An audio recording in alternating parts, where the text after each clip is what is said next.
dice elevación de la presión capilar. Si tenemos nosotros una elevación a más de 17.3, automáticamente sale líquido hacia el intersticio, se desplaza.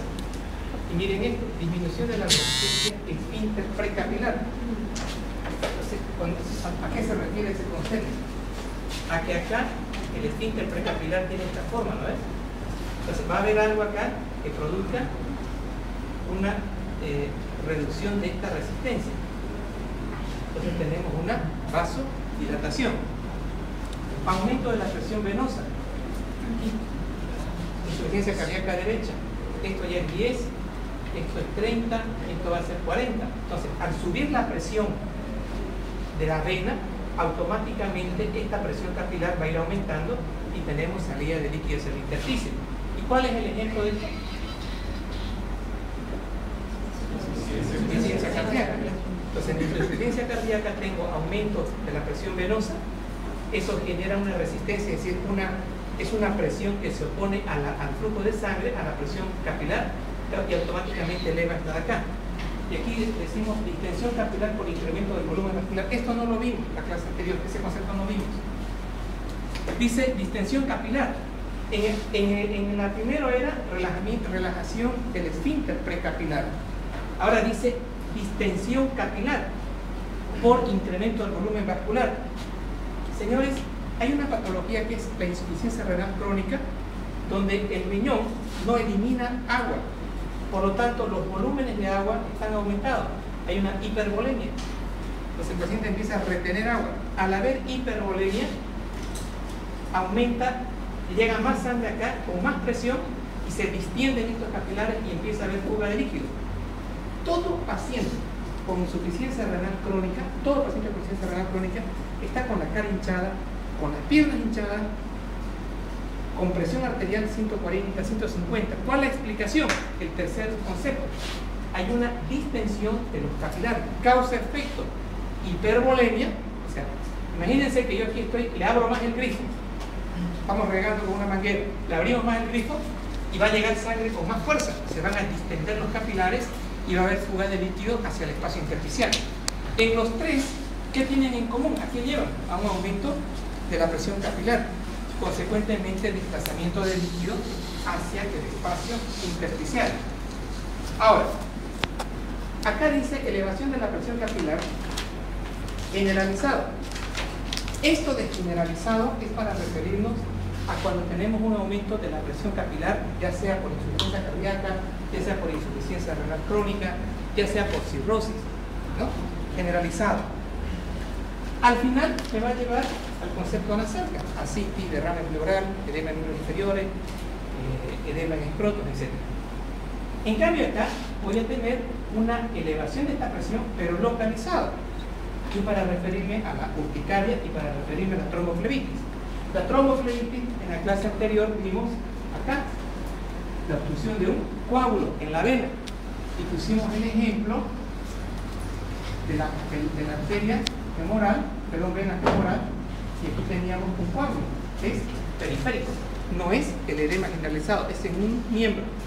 Entonces tenemos acá en edema localizado, urticaria y tromboflebitis. ¿Qué tienen en común ambos? Elevación de la presión capilar. Señores, esto que ustedes ven acá son ronchas. Esto se palpa, aquí se toca y hay un solevantamiento. ¿A quién de nosotros a veces no nos ha picado un pecho? Hace una urticaria grande, gigante. Esta paciente es por alergia, miren, eso está sobrelevantado. Entonces a eso me refiero como elevación de la presión capilar con edema localizado. Entonces las tromboflebitis elevan la presión venosa y consecuentemente causan edema. Acá está el coágulo, aquí está el coágulo, hay igual, el mismo concepto, se eleva la presión, la resistencia, y empieza a haber fuga de líquido hacia el intersticio porque esta presión capilar se ve aumentada. ¿Qué hace la histamina? Dilatación del esfínter precapilar. Estoy acá. Dilatación o relajación del esfínter precapilar. Consecuentemente llega más sangre acá, aumento de la presión capilar y tenemos el concepto aumento de la presión capilar, el concepto edema. ¿Qué está mal en esta diapositiva? ¿Qué está mal? Correcto, debe ser esto.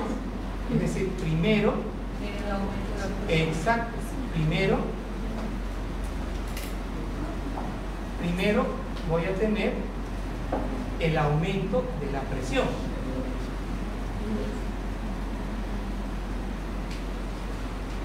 Entonces esto lo voy a poner después al revés.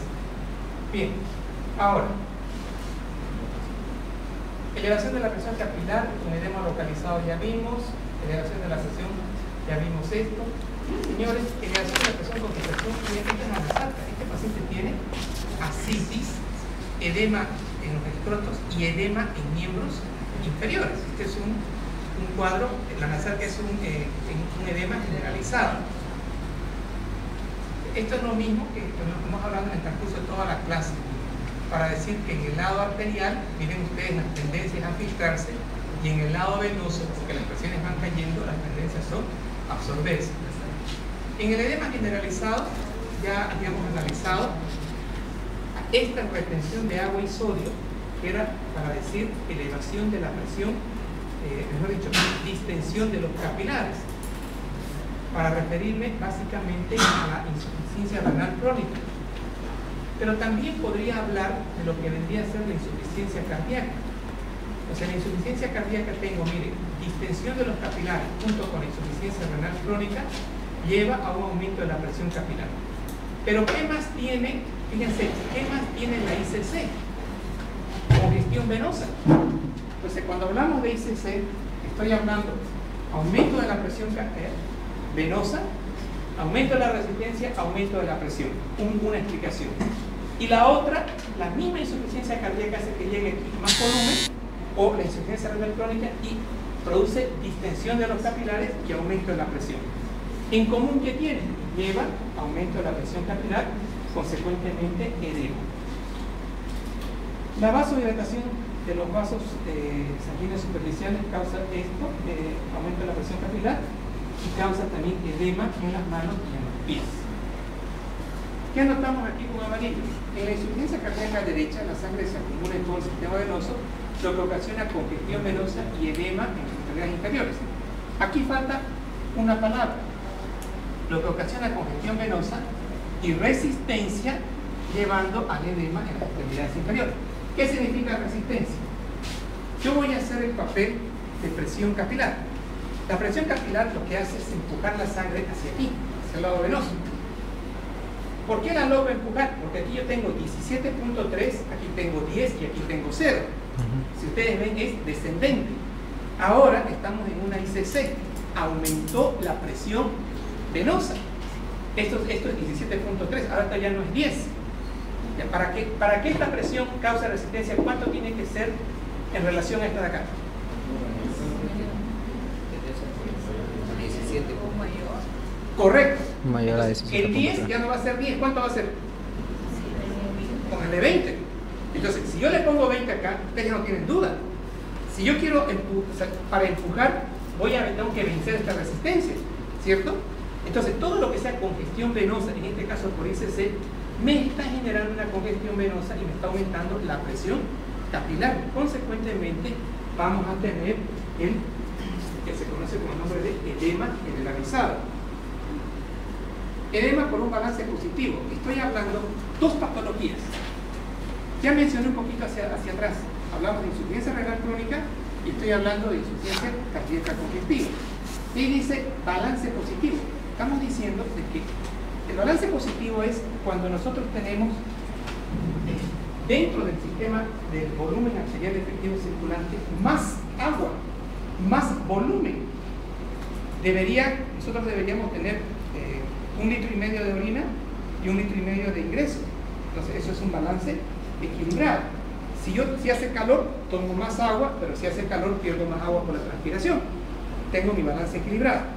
Entonces, cuando nosotros estamos con una insuficiencia cardíaca no compensada, cuando estoy con una insuficiencia renal crónica, siempre vamos a tener retención de agua.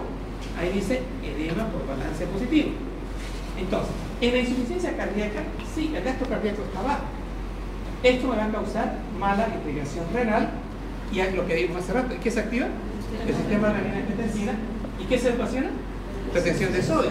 Aquí estamos entonces reteniendo sodio, consecuencia de la mala perfusión renal. Vamos ahora con balance supositivo, pero insuficiencia renal crónica. ¿Qué dice aquí? El paciente consume sodio normal, retiene sodio por excreción disminuida, o sea, es un paciente indisciplinado. Se le ha dicho que no coma, que baje la sal, que baje menos hasta 2 gramos. Él sigue tomando sal normal, 9 gramos a 10 gramos por día, pero sus riñones, porque tiene insuficiencia renal crónica, no depuran, no excretan este sodio en excedente. Entonces, si no excretan el sodio en excedente, se va a quedar en el intravascular, ¿no? Y aquí tenemos la historia. Se queda en el intravascular y el título dice, genera un balance positivo. Por lo tanto, el volumen efectivo circulante o el base se incrementa, llevando a qué? A un aumento de la presión capilar y consecuentemente edema. Y aquí, en forma indirecta, ¿de dónde aparece la retención de sodio? Por hipoperfusión, retención de sodio por activación del sistema renina-angiotensina, y aquí tenemos un aumento del volumen efectivo circulante, o sea, esta flechita debería ir acá, y consecuentemente aumento de la presión capilar. Y aquí está la edema por elevación para referirme a este concepto. Aquí le he puesto la vasodilatación arteriolar por histamina en el localizado. Esto es lo que se dilata. Disminución de la resistencia del esfínter precapilar, acá. En las tromboflebitis, miren ustedes, hemos puesto una obstrucción en la vena, causando mayor presión venosa. Y aquí hay un concepto de la presión hidrostática. ¿Qué significa esto? ¿Por qué una persona, cuando viaja en una flota por 10 horas, termina con las piernas hinchadas? Porque nosotros tenemos el concepto de presión hidrostática. Nuestra sangre, en la medida que vamos descendiendo por debajo del corazón, va aumentando el peso. Al final, en los tobillos hay una presión del peso de la sangre que es de 90 milímetros. Entonces, tengo ahí presión hidrostática y tengo ahí presión capilar. Entonces, aumenta la presión capilar porque aumentó la presión hidrostática, y una persona que está de pie, mejor dicho, sentada o de pie sin moverse, genera inmediatamente edema. Y ahora ya es otro concepto, es el descenso de la presión coroidoscópica. Hemos visto causas, ¿no? Disminución, mejor dicho, aumento de la presión capilar. Aquí yo tengo descenso de la presión coroidosmótica. Y en esta primera diapositiva lo que se va a ver son las proteínas que nosotros tenemos.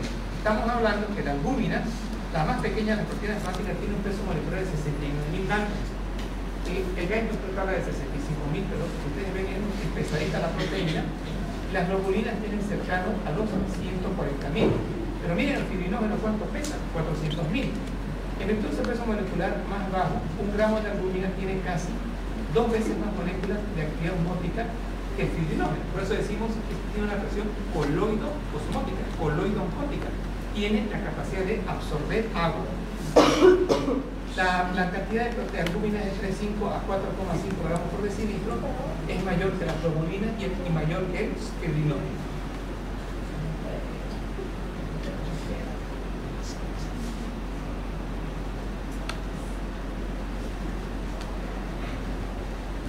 Eso ya lo vimos, las proteínas plasmáticas ejercen mayor fuerza osmótica necesaria para obtener líquidos. Aquí tengo la comparación, el peso de la albúmina 69.000 y su concentración de la albúmina 4,5 gramos. Edema por disminución de la presión coroidosmótica asociado a hipoalbuminemia. Entonces, ¿cuándo va a haber edema relacionado con presión con albúminas bajas? Cuando estén por debajo de 4,5 gramos. ¿En qué situaciones? Miren esto. Pérdida de proteínas. O sea, de repente nosotros podemos perder abundante cantidad de proteínas. Y miren cuándo. Cuando hay quemaduras. Cuando hay quemaduras se pierden abundante proteínas. Cuando hay daño en el riñón, el famoso síndrome nefrótico de los diabéticos o el síndrome nefrótico autoinmune o la glomerulonefritis. Todo esto me lleva a pérdida de proteínas y consecuentemente disminución de la presión coroidosmótica, es decir, ya no es 28, va a ser 20, va a ser 19, va a ser 17. Y esto me va a llevar al concepto edema. Esto sería pérdida de proteína, síndrome nefrótico, síndrome nefrítico y quemaduras. ¿Y aquí qué dice? Síntesis. O sea, el riñón, el hígado, mejor dicho, no va a producir albúmina. Falta de síntesis. Estamos hablando básicamente de los pacientes con cirrosis. Disminución de la síntesis y reducción de la presión perlúmina, consecuentemente de la presión coreosmótica menos 28, y vamos a tener el concepto edema. Y aquí está el cuasiorco. Son los niños de la calle, la mamá que no le da leche a la calle, le da cualquier otro nutriente, pero no leche. Entonces, consecuentemente, el niño tiene falta de proteínas.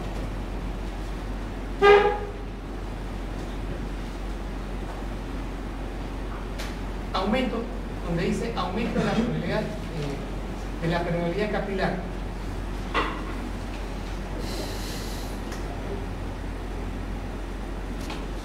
Cuando los poros capilares crecen o se lesionan la integridad de la pared capilar, la permeabilidad capilar aumenta. Estoy hablando entonces de un aumento de la permeabilidad capilar. ¿Qué sucede? Las proteínas plasmáticas y otras partículas con actividad osmótica se escapan a los espacios intersticiales, lo que elevan la presión coreosmótica tisular y por lo tanto contribuyen a la acumulación de líquido intersticial.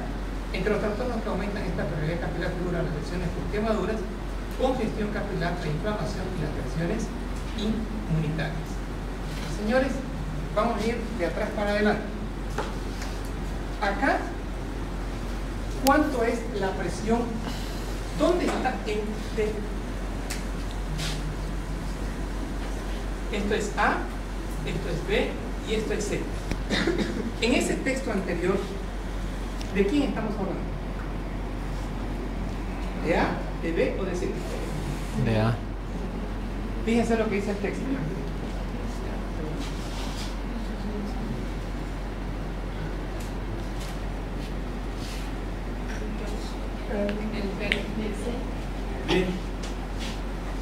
¿Del A, del B o del C? La acumulación del B. A y C.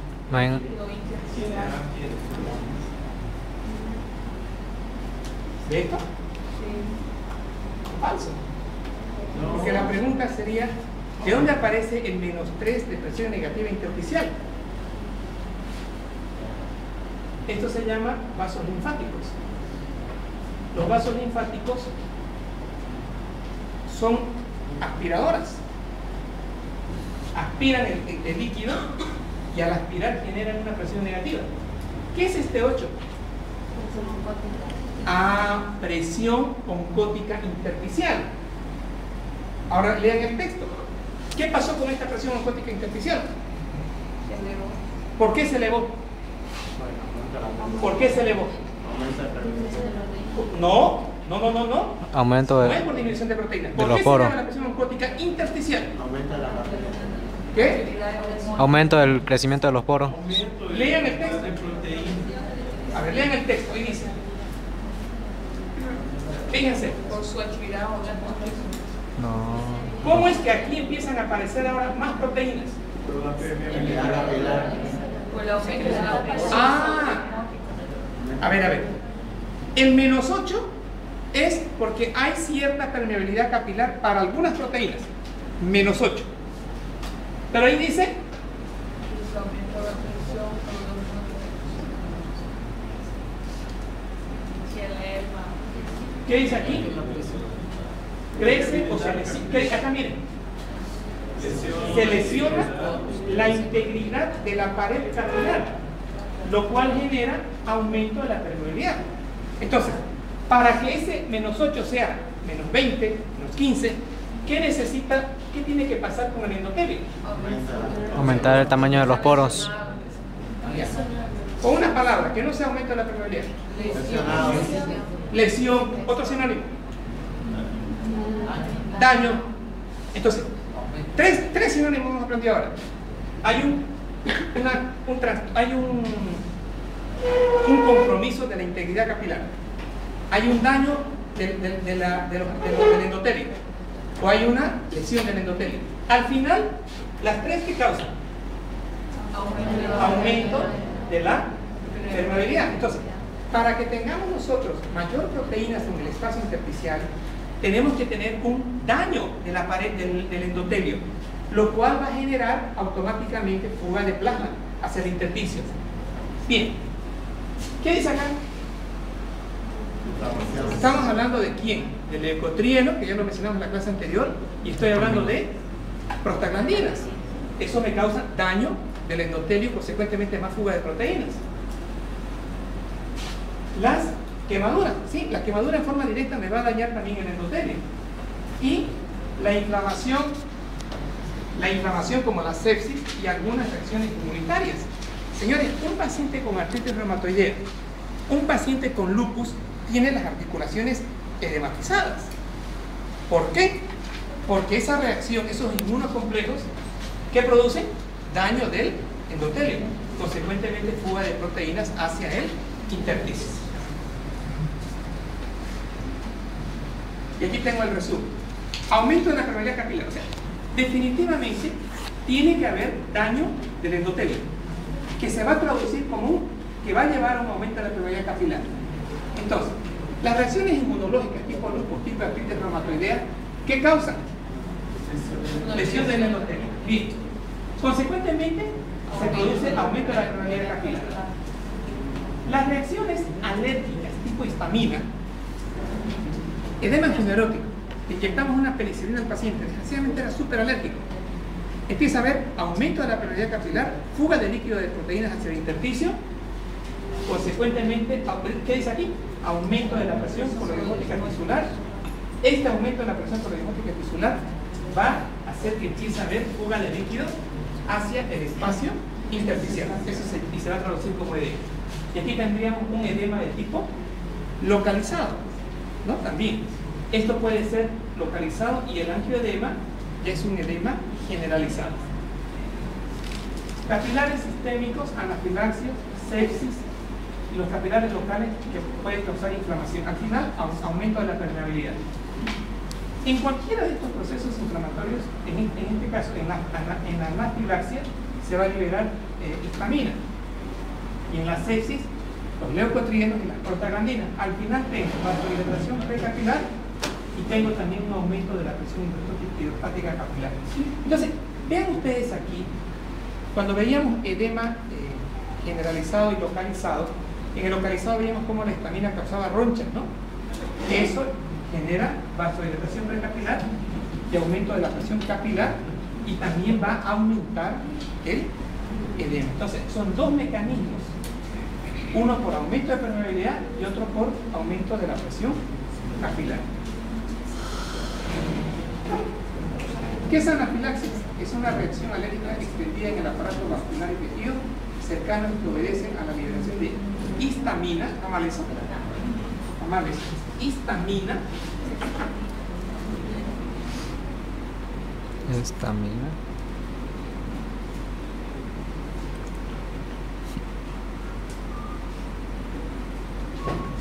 O inyecciones de algún alergeno específico produciendo shock circulatorio. Urticaria, penetración del antígeno en zonas concretas, la piel, lo que provoca reacciones anafilactoides.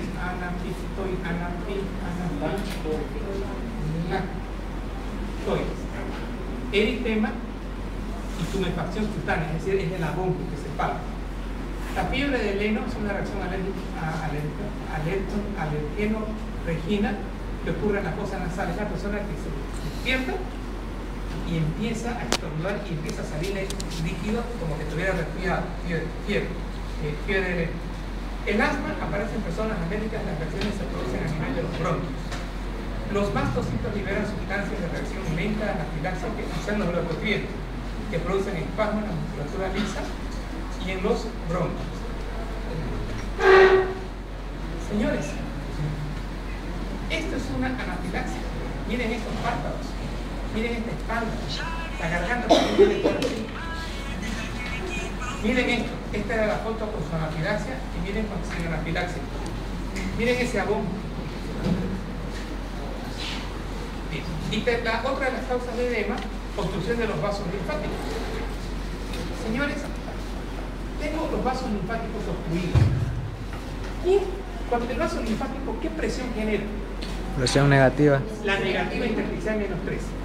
Si yo cierro los vasos linfáticos, ¿cómo va a estar la presión negativa? Va a Aumentada. empezar a ser Positiva. Entonces vamos a perder el sistema circulatorio, la presión que absorbe, que saca, que lleva el exceso de líquido del intersticio. Causas. Los tumores que ya los mencionamos, el traumatismo de los vasos linfáticos, cuando se hacen esclerosis con cobaltoterapia, obstrucciones linfáticas como serían los famosos las pilarias. Al final, cuando hay una obstrucción de vasos linfáticos, aumenta la presión coloidosmótica intersticial. ¿Por qué aumenta la presión coloidosmótica intersticial? O sea, si yo le preguntara ahorita, no me ve una causa de aumento de presión coloidosmótica intersticial, ¿cuál sería esa causa? Salida de proteínas hacia el intersticio, edema, lesión tisular, lesión del endotelio, ¿cierto? Sí. Y aquí está la otra causa. ¿Qué dice acá? Si yo daño, o sea, vamos del inicio, segundo año de medicina, ¿qué función cumplen los linfáticos? Drenaje del exceso de Drenaje, absorben el exceso de agua, 2 a 3 litros por día, y esto más, absorben las proteínas que se encuentran en el intersticio. Entonces, si yo cierro este drenaje de proteínas, ¿qué va a pasar con mi presión coloidosmótica intersticial? Aumenta la presión coloidosmótica intersticial y consecuentemente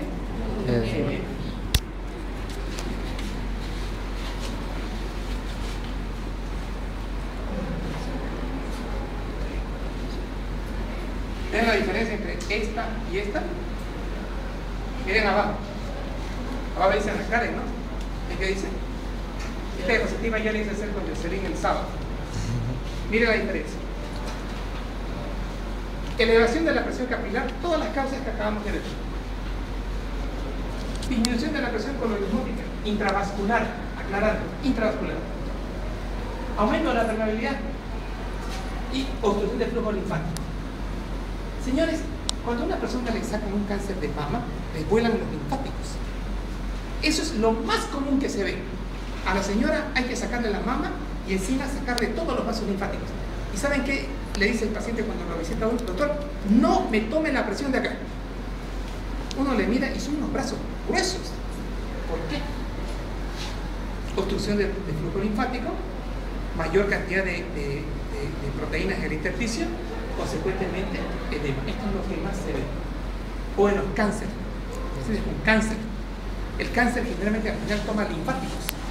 Se obstruyen los linfáticos y el paciente hace ascitis, hace edema en los inferiores, empieza a complicarse. Yo tengo el caso de un paciente que le dura, nunca pensé encontrar eso, nunca. Viene a la consulta por eso. Varón, es un paciente, no, era una señora, mujer. Esto se llama ascitis. Le hice una ecografía re normal. Traía una ecografía de una provincia, ecografía muy normal. Entonces, yo lo que buscaba ahí era ver cómo estaba el hígado, si no había una cirrosis hepática. Escuchen esto, proteínas normales. Señora, y me duele, ¿sabe qué? Mi barriga está grande, estoy como embarazada. Cuando las ascitis son gigantes, hay que sacarle el líquido para que la paciente descanse, para que mejore su respiración. La puncioné con una aguja acá, vacié el líquido y le saqué como 4 litros. Y en la medida que iba sacando el líquido, saliendo, le palpo la barriga para tratar de sacar el poquito de líquido que me daba y aquí palpo una masa. Señores, un tumor del peritoneo. Pedimos una nueva ecografía. Lo que no se vio en la primera con la misma persona hizo las 2 ecografías. Ahora encuentra el tumor peritoneo. ¿Cuál de estas 4 causas corresponde a la explicación de ascitis? los linfáticos. Obstrucción de flujo. ¿Listo? Y ahí ya lo mandó al oncólogo y seguramente ya en el tratamiento, su conocimiento.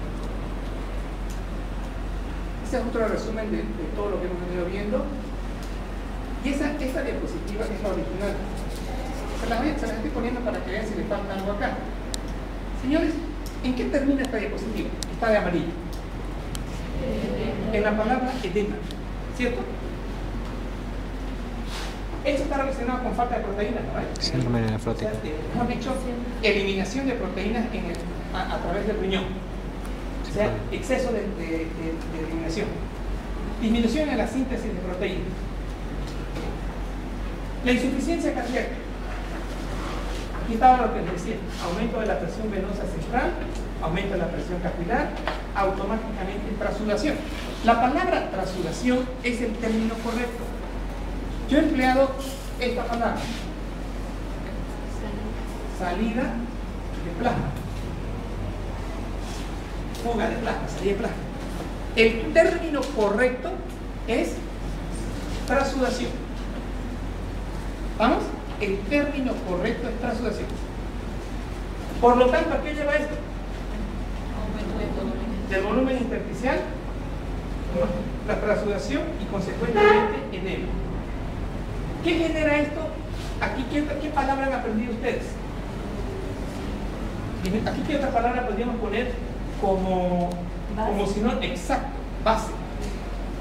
Aquí podríamos poner disminución del volumen plasmático, ¿sí? Es lo mismo que decir base disminuir. Entonces, acá nosotros, aquí le vamos a agregar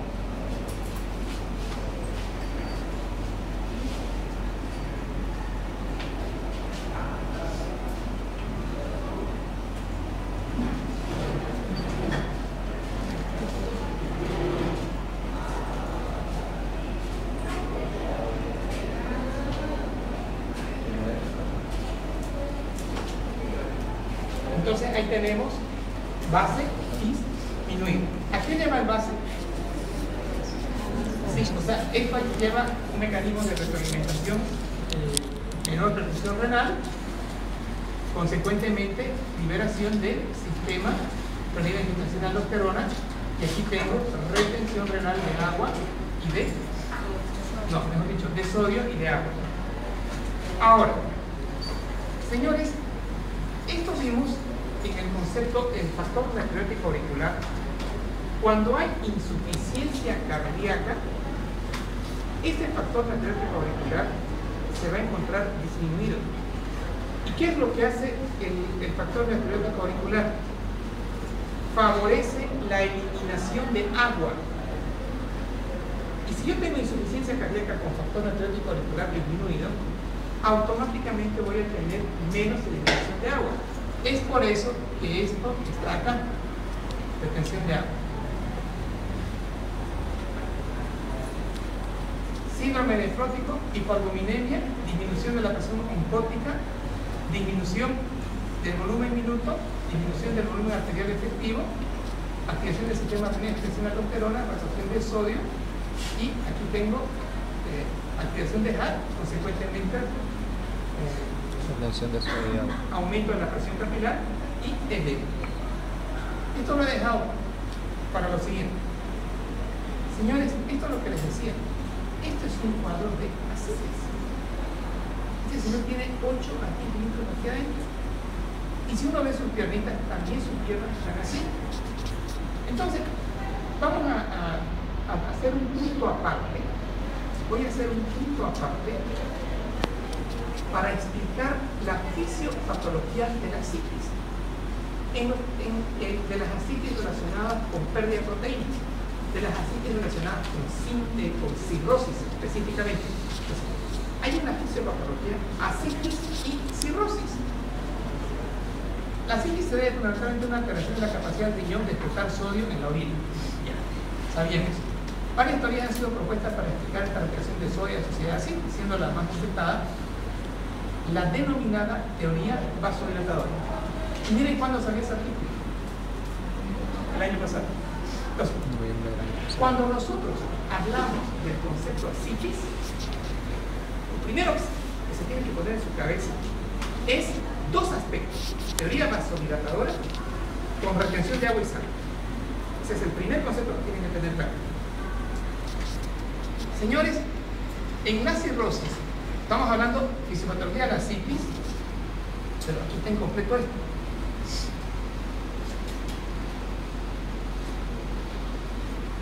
Cirrosis.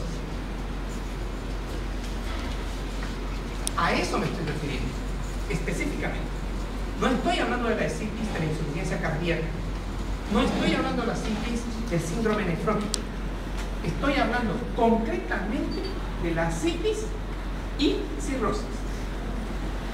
En la cirrosis, a medida que progresa la hipertensión portal, señores, cuando decimos hipertensión portal, quiero que este concepto lo lleven al hígado. Empiezan a aumentar las presiones dentro de la vena porta. ¿Y qué pasa con esto? Si aumentan aquí las presiones, ¿qué va a pasar con esto? Hay más resistencia, ¿no? Sí. ¿Qué va a haber ahora? Fuga de líquido. Entonces, recordando, en la cirrosis, a medida que progresa la hipertensión portal, se produce una vasodilatación del lecho vascular esplásmico, medida fundamentalmente por un incremento de la biodisponibilidad de óxido nítrico, un potente vasodilatador a nivel endotelial. Pues estamos hablando de la teoría vasodilatadora.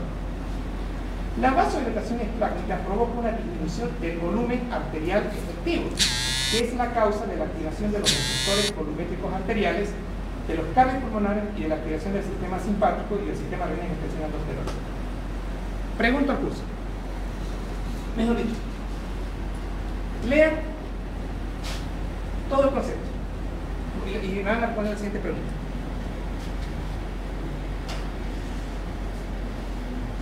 ¿Cómo se explica el base disminuido en este término, en cirrosis?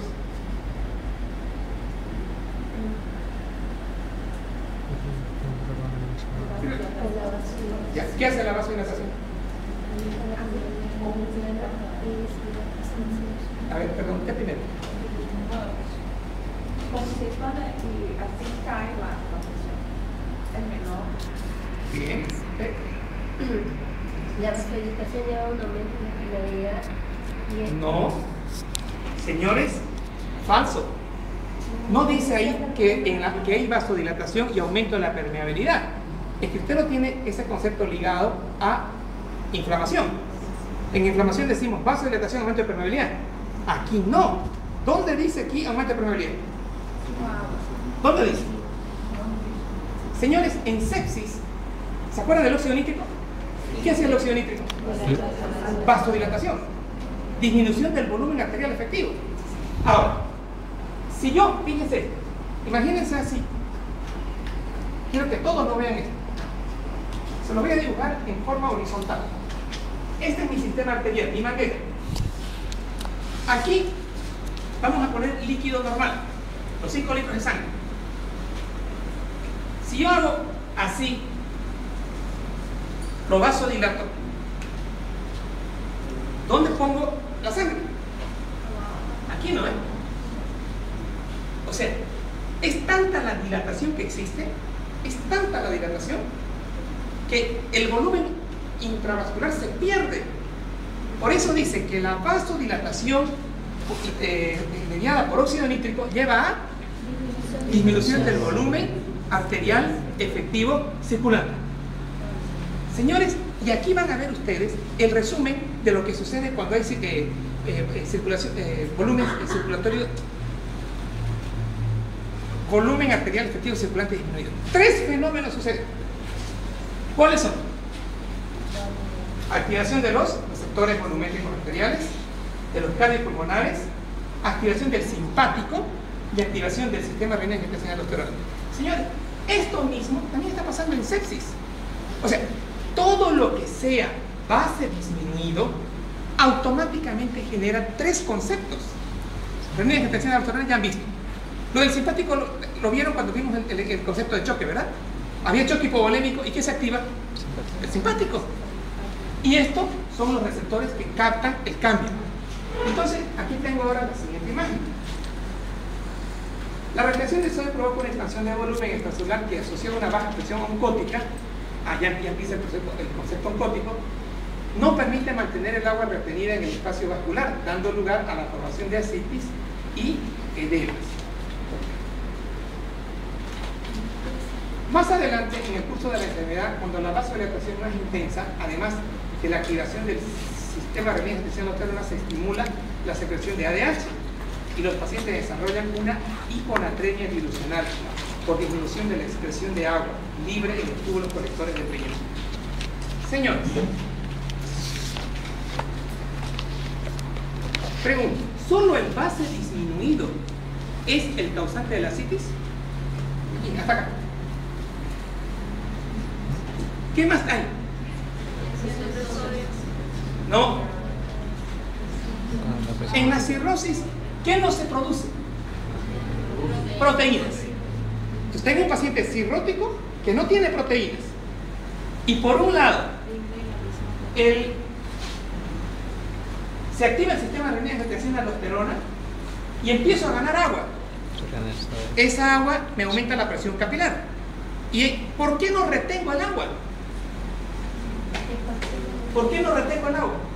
Baja presión oncótica. Porque tengo baja presión oncótica. Sigue la enfermedad, el hombre sigue bebiendo.